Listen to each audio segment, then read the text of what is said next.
Meanwhile, on the continent, things continued. In the middle of the 5th century, Rome fell to invading armies. And the question was, how should the church view this? Is it God's judgment on the church that they couldn't defend their empire? Some took this view, but others saw the kingdom of God as bigger than the Roman Empire, and so set about converting the leaders of these tribes coming in. We have an account of Clovis' conversion provided by the Christian church historian Gregory of Tours, who lived between 539 and 594 in History of the Franks. According to him, the Frankish king is said to have turned Christian because he believed that the Christian God had given him military victory over a rival German tribe. So here we have it. Clovis took to wife Clotilde, daughter of the king of the Burgundians, and a Christian. The queen unceasingly urged the king to acknowledge the true God and to forsake idols. But he could not in any wise be brought to believe until war broke out with the Alemanni. The two armies were in battle, and there was great slaughter. Clovis' army was near to utter destruction.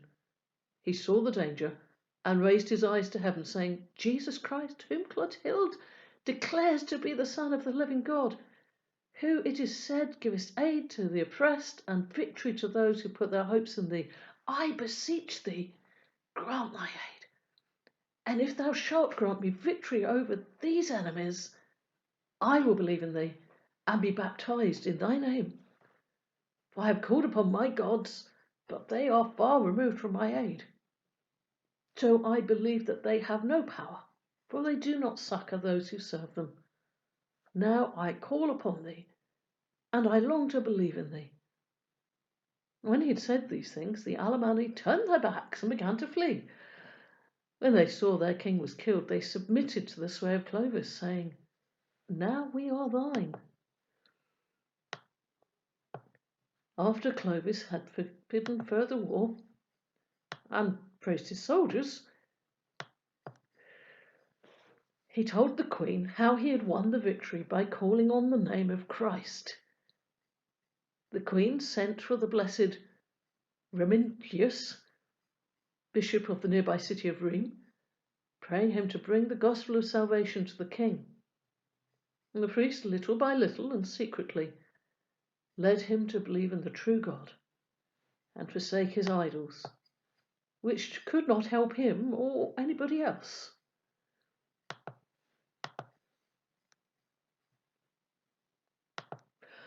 The Frankish tribes in Gaul, that became France, comes from the word Frank, France, were the only tribes to enter the Roman Empire as pagans rather than as Arian Christians. Clovis was baptized about 500, and his conversion shows the general pattern of early medieval conversions. The ruler converts, his tribe comes too. Catholic queens and princesses often had a key part in the process. There may also have been an aspect because Clovis knew he couldn't really control the area he had conquered with all the people there with their churches already in place, unless he accepted them and worked with them. After Clovis' conversion, there was an alliance between the papacy and the Franks. An alliance, but the Frankish kings retained supreme authority in their lands. They insisted on appointing bishops, a practice that was actually common among kings of the time. The Franks continued as Christians and looked to the Bishop of Rome as the leader of the church. By the 8th century, Charles Martel became the king of the Franks. He supported missions to Germany, in part because he wanted to expand the area of his control eastward to Bavaria. He also defeated the Muslims as they tried to invade Gaul, coming over the Pyrenees. I've not really talked about the rise of Islam, but of course that is a key background to a lot of what happens in the church in Europe, that threat on the border. To get his help against the Muslims, the church offered him the use of church lands for the task, and he refused to return them at the end, so their income passed to him. His relationship with the papacy was similar to that of many rulers. he felt free to pick and choose when he supported it. His sons, Carloman and Pepin, were helped by Boniface, who was also known as Windfifth of Crediton, 680 to 754, in reforming the Frankish church. When Carloman entered a monastery, Pepin was left as sole ruler. In 751, the Pope, then Zachary I, permitted Boniface to anoint Pepin as king of the Franks at Soissons. Later, Pope Stephen II appealed to Pepin for help against the Lombards, who were invading Italy. The Pope placed Rome under the protection of Pepin and saw him and his sons as protector of the Romans. By doing this, the Pope loosened his ties to the Eastern Church and the continuing empire ruled from Constantinople. In the East, the emperor had continued to have authority over the Church. The Western Church was beginning to see the Pope as the most important leader rather than the Eastern emperor, but they needed a Western ruler as a protector. In that way, they were actually trying to reject the secular ruler's intervention in the church life. The Pope was looking for a protector, not a ruler. But of course, these protectors fairly quickly saw themselves as rulers. Pepin recovered lands in the north and east and central Italy and gave them to the Pope. And this really is the heart of the Papal States, which will have a big impact over the coming centuries. Because in this way, the Pope was also a ruler of land himself. So he had a secular ruling status as well as being a spiritual power. At this time, a document was found called the Donation of Constantine, which stated that Constantine bequeathed Rome and the western part of the empire to the Bishop of Rome when he relocated the capital to Constantinople. By the 15th century, this had been shown to be a forgery, but until then it was heavily used to bolster the claims of Rome. The final way in which the papacy freed himself from the involvement of the Constantinople emperor was in 800, when Pope Leo III revived the empire in the west, crowning Pepin's son Charlemagne, or Charles the Great, as emperor. Now, this may have been in part in thanks for being rescued from a mob in Rome who tried to make Pope Leo unfit to be the Pope because they felt he came from the wrong sort of family. They tried to pull his tongue out and blind him. This was intervened before the tongue quite came out, before the eyes quite got injured too far by some of Charlemagne's loyal servants there. They took the Pope, brought him to Charlemagne's court where he was healed and continued as a Pope. Charlemagne didn't want to be subordinate to the Pope. Although he was happy to be crowned the Western Roman Emperor, or the Holy Roman Emperor, he turned the tables on the Pope for the last 14 years of the rule and certainly had the Pope under his authority. In Charlemagne's court, the creed was altered to include the words "and the Son." We'll talk about this a bit later, when talking of how the Spirit proceeds. This was to make it closer to the Western understanding of the Trinity. Leo III allowed for this for private use, but insisted it couldn't be used in public worship, because that differed from what had been agreed at Nicaea and then in 301 in Constantinople. So, let's talk about Constantinople. After Rome fell, the empire continued. The capital had been in Constantinople for nearly a century, but over the centuries, communication difficulties developed between the Western and the Eastern Church. They drifted apart. Once Rome had fallen, there were several bishops who could claim priority in the church: Jerusalem, Alexandria, Antioch, and Constantinople. Now, Rome had been seen as the foremost. Historically, Alexandria had been the second in line, but with the moving of the empire to Constantinople, the new bishopric there claimed to be second only to Rome because it was the see of the new capital. Alexandria resisted this, but was taken over by the Arabs. The Muslims could no longer strive for its place. In time, also, Jerusalem was lost to the Muslims. Antioch was no longer very strong. Constantinople was the one left standing, and so became the ecumenical patriarch, the key patriarch of the East. Although there was a still understanding that each area had its own patriarch,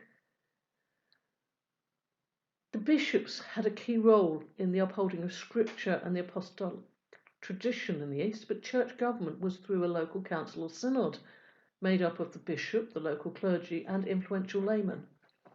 The bishop was elected by the local synod, although often nominated by a neighbouring bishop. At least 2 neighbouring bishops would then ordain him. All bishops were equal, but some were more equal than others. The ones in the larger cities had more influence than those in smaller places.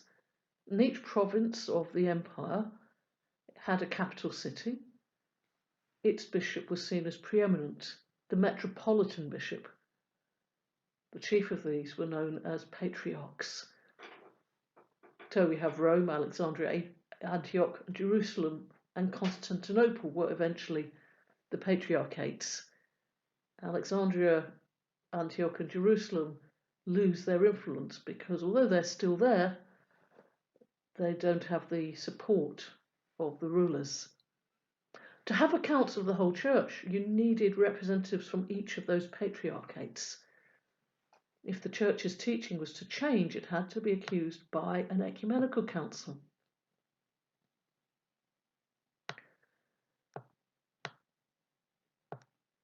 Monothelitism. The 6th ecumenical council, at which representatives from all those patriarchates were present, was in Constantinople in 681. It dealt with the idea of monothelitism. In the aftermath of Chalcedon in 451, some areas of the church, especially the East, had favoured the idea that Jesus had only one nature, or physis. The orthodox line, which had been accepted at Chalcedon, was that he had 2 natures, the nature of God and the nature of human. Monophysites argued he had only one nature. The Eastern churches which favoured this view were active in evangelism, travelling as far as China with the gospel. They took this idea to India through the Mar Thoma Church, which claims to go back to Thomas. And new waves of Christians came east from between the 345 and 600s, and they brought monophysite ideas with them. And one of the impetus for the movement, because they were seen as heretics within the Byzantine Empire. And so they'd moved to home. Mainstream church still had to deal with how Jesus with 2 natures could still be one. Some people thought they'd worked it out by saying he had 2 natures but one will. These were the monothelites. But the council in 681 at Constantinople asserted that Jesus had 2 full natures, 2 full wills. That's the orthodox position. The next issue that faced the need for a council was over icons. The question is, what could be considered holy? Clergy by their ordination and churches by their consecration were clearly to be seen as holy, but people were using paintings of saints in their worship. Now, the holiness of saints, they're holy. It was supported by miracles at their tombs. But what about the picture of the saint? Could that have similar powers for intercession? Icons that seemed to have such powers included the Christ icon of Edessa and the icon of Mary in Constantinople. Now, the government was backing the use of icons. But when this happened, people tended to keep to local shrines. And perhaps the distinction between the icon and the god who was worshipped through the icon grew weak. Now, Emperor Leo III, who was the Emperor of Byzantium, the continuing Roman Empire, if we will, in Constantinople between 717 and 741, was uneasy about icons. Now, maybe they were a convenient target because the empire faced pressures from invading forces and there'd been a calamitous earthquake early in Leo's reign. Why was God letting them be attacked? Leo grew up on the eastern borders of the empire, an area influenced by adjacent Arabs, who scorned the Christian use of images as ungodly. So Leo declared his objection to icons in 726. He ordered the destruction of the imperial statue of Christ, which had been erected by Justinian. This caused riots, but Leo ploughed on. Under Leo and his son Constantine V, those using icons were persecuted. The Pope at Rome condemned this iconoclasm, and the emperor responded by removing Sicily, the Western Balkans, and Greece into the Patriarchate of Constantinople. And Rome was too weak to do much about it. And so they continued, the Pope in Rome continued his dealing with the Franks to get more support there. At a synod in 753 in Hierarchia, the use of icons was deemed idolatrous, and supporters of them were excommunicated. Defense of the use of icons came from some monasteries who earned a living by painting them. Writing them. You write an icon, not paint them. But a theological defense came from John Mansour of Damascus, who was in the Arab-controlled Palestine. He's seen by the Eastern Orthodox Church as the last of the great teachers of the early church, the last of the fathers. John argued that an image is never of the same substance as the original. It's only significant as a copy and a reminder of the original.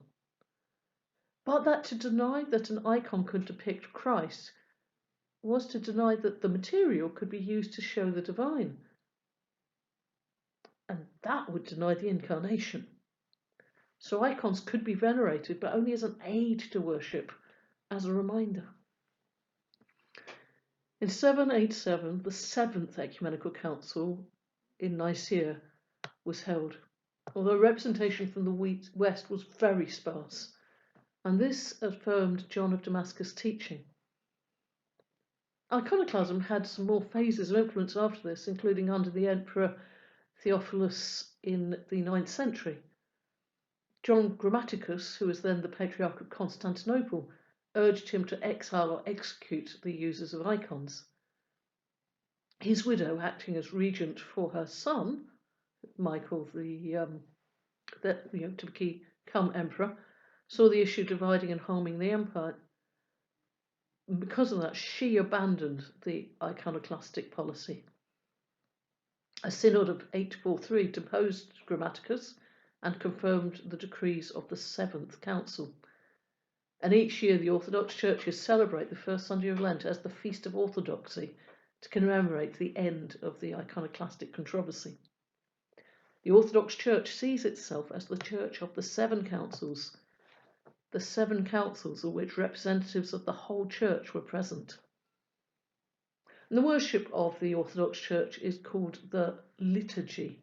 It's from the Greek word meaning public work.